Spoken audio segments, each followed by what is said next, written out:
Les loups-garous, ces créatures mi-homme, mi-loup, évoquent des démons intérieurs que nous portons tous en nous. Même vous, qui m'écoutez en ce moment, avez vos propres pulsions et secrets sombres. Plongeons dans la psychologie des lycanthropes, au-delà de la simple terreur, pour explorer ce qui se cache derrière le mythe des loups-garous.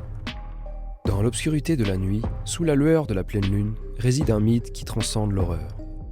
Les lycanthropes, ces créatures mi-humaines, mi-loups, hantées par leurs propres démons intérieurs.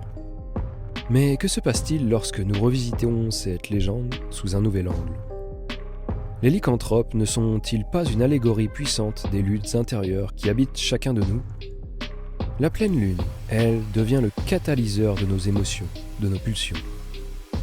Nous sommes tous des lycanthropes, luttant contre nos désirs les plus sombres, nos instincts primaires. Les pulsions de colère, de peur, de désir, elles sont toutes en nous. La pleine lune symbolise cette transformation intérieure, cette dualité que nous vivons chaque jour. Le mythe du loup-garou ne parle pas seulement de monstres, mais aussi de la complexité de l'âme humaine. Chaque pleine lune, nous sommes confrontés à notre propre reflet, à cette part sauvage en nous.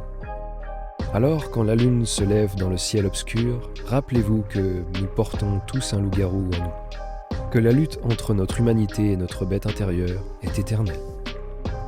La question demeure. Pour vous, qui est le véritable monstre ? Ne serions-nous pas tous des loups-garous ?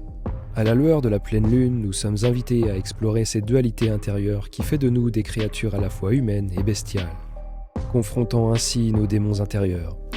Que la transformation soit physique ou émotionnelle, le mythe des lycanthropes révèle une vérité universelle sur la nature humaine et nous pousse à réfléchir sur nos propres luttes intérieures.